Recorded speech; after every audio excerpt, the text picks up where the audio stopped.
Teman-teman semua dukung terus channel ini ya dengan klik subscribe dan tanda lonceng. Terima kasih. Sama seperti yang aku rasakan, aku lihat ayahku begitu terpukul dengan kepergian ibuku. Beliau sering terlihat sendiri, sedang termenung dengan wajah tertunduk lesu menatap makam ibuku yang baru berumur 3 minggu. Ibuku meninggal karena penyakit kronis yang sudah lama dideritanya.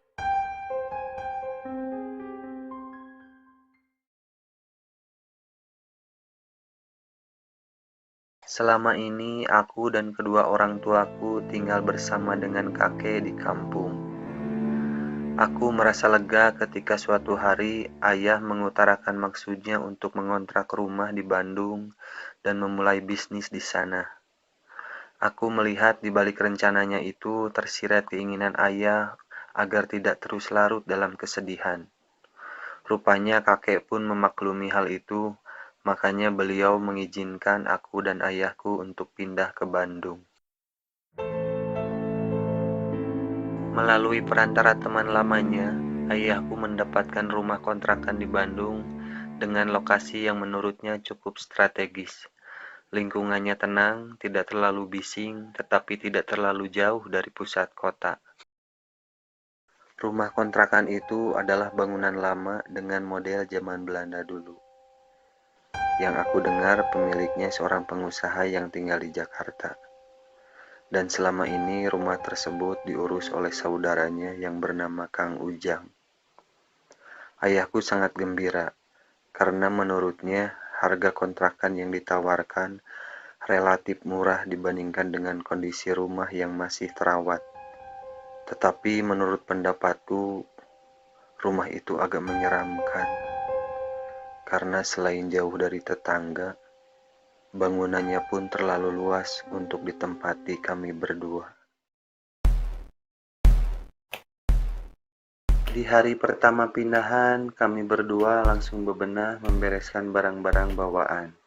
Dan di antara 5 kamar yang tersedia di rumah itu, aku memilih kamar paling depan dekat dengan ruang tamu yang akan aku tempati. Malam pertama menempati kamar baruku, aku langsung tertidur pulas. Mungkin karena kecapean siang harinya. Aku terbangun ketika matahari sudah cukup tinggi.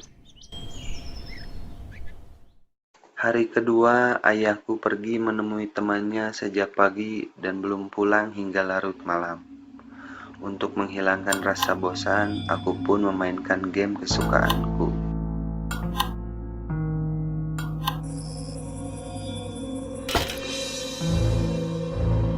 Suara apa itu? Aku ini orangnya penakut, rasa takutku gampang sekali muncul. Malam berikutnya, aku tidur lebih awal karena esok harinya aku sudah mulai bersekolah di kota ini. Tengah malam, aku tiba-tiba terbangun. Aku merasa kehausan. Aku pun beranjak ke dapur untuk mengambil minum. Saat itulah tiba-tiba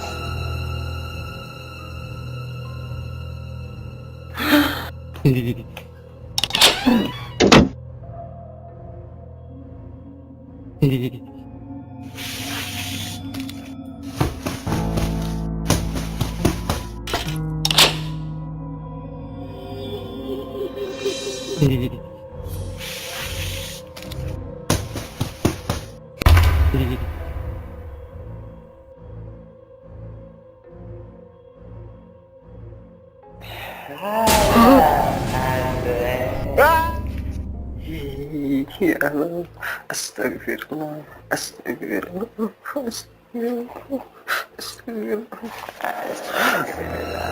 astagfirullah, astagfirullah.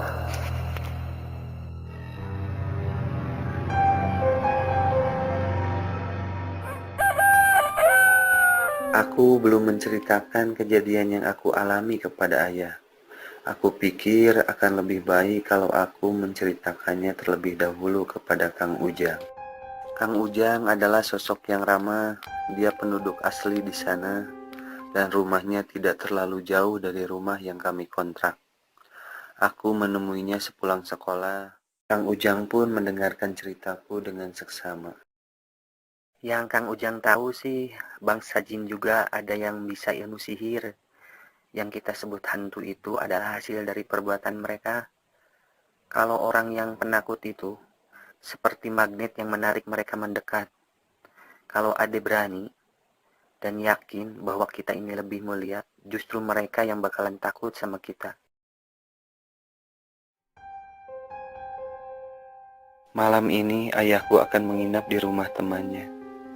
Karena aku belum punya teman yang cukup akrab yang bisa diajak menginap, berarti aku akan sendirian di rumah ini.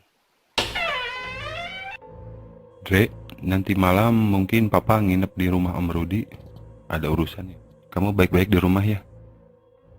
Apakah aku bisa memantapkan hatiku seperti apa yang dikatakan Kang Ujang?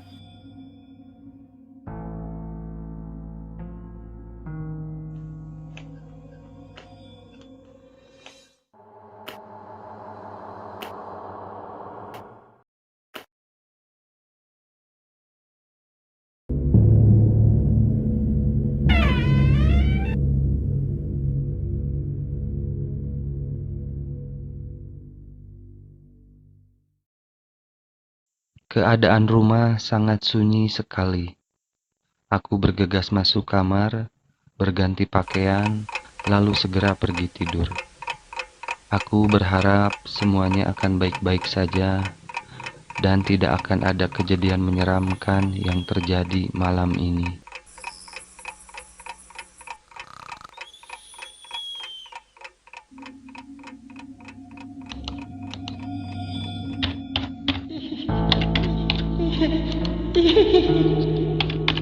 Hah?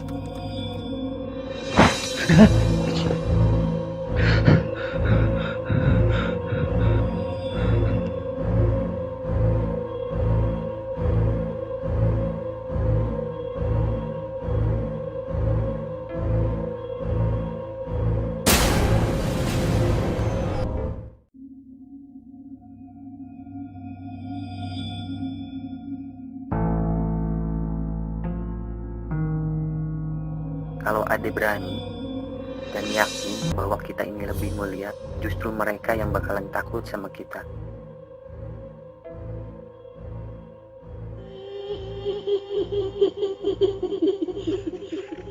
Bismillahirrahmanirrahim. Allahu la ilaha illa huwal hayyul qayyum.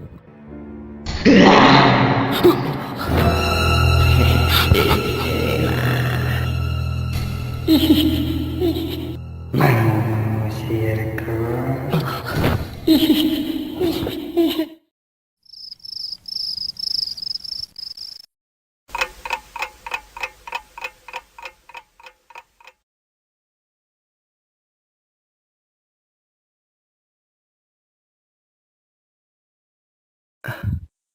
Kang Ujang, alhamdulillah Adek sudah sadar.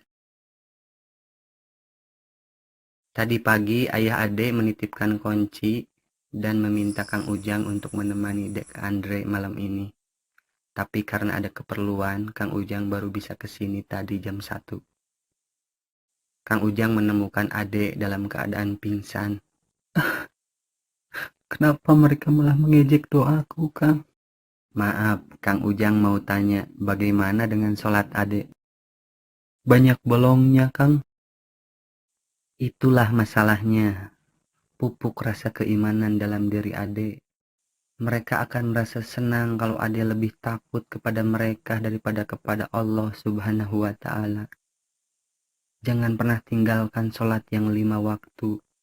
Dengan begitu, insya Allah mereka tidak akan berani mengganggu adik.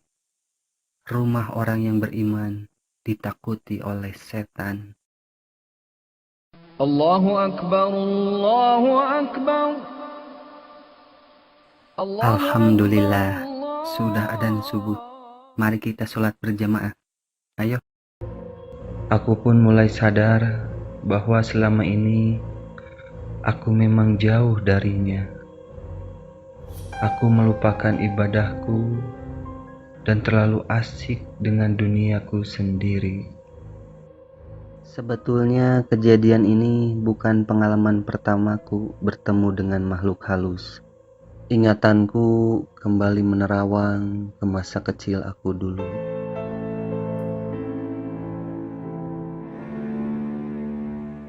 Aku seorang anak tunggal, putra sematawayang, sehingga kasih sayang ayah dan ibu tercurah hanya untukku. Bahkan kakek pun ikut memanjakan. Beliau tidak pernah melarang untuk melakukan ini itu di masa kecilku dulu.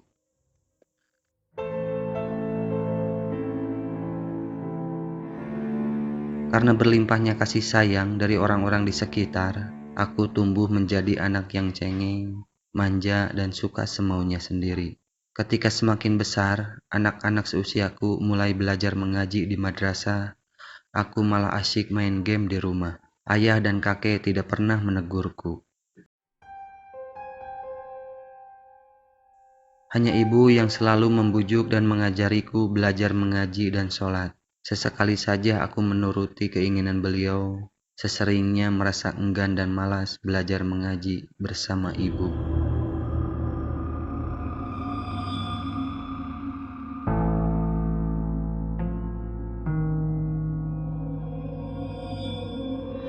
Seperti kebanyakan rumah-rumah di kampung waktu itu, di belakang rumah kakek pun terdapat sebuah jamban empang, jamban tempat buang hajat yang dibangun di atas kolam.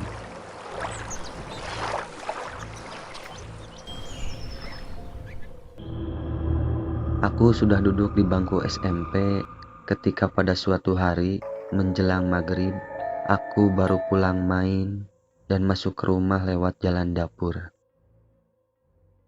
Saat itulah sekelebatan aku melihat seperti ada orang yang masuk ke jamban empang milik kakekku.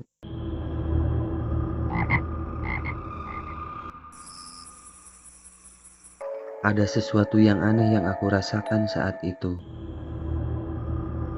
Seperti ada kekuatan yang menghipnotisku sehingga aku tidak bisa beranjak dari tempatku berdiri dengan mata yang tak bisa lepas menatap terus ke arah jamban itu. Mataku melihat semua gerak-gerik yang terjadi di sana. Hari semakin gelap.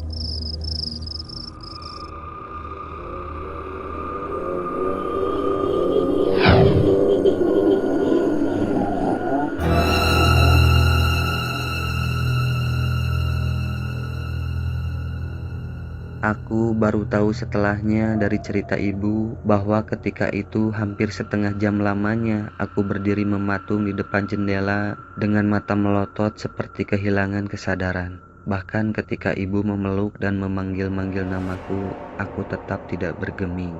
Dengan bantuan kakek dan ayahku lah akhirnya aku bisa dibawa masuk ke dalam kamar. Setelah kejadian itu, aku terserang demam hebat. Selama 3 hari aku tidak bisa beranjak dari tempat tidur. Dan selama itu pula aku selalu memimpikan hal yang sama. Mimpi yang menyeramkan.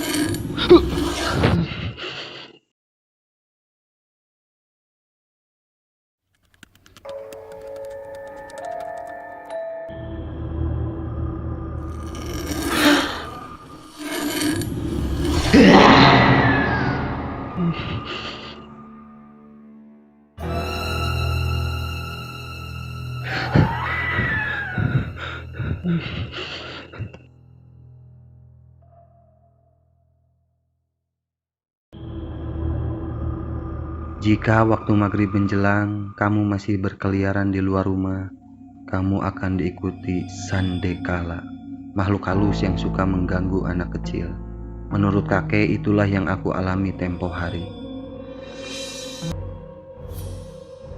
Setelah semuanya berlalu dan aku sudah kembali sehat, ayah membelikanku 1 unit komputer baru. Mungkin beliau bermaksud untuk menyenangkan hatiku agar tidak teringat kejadian menyeramkan yang aku alami.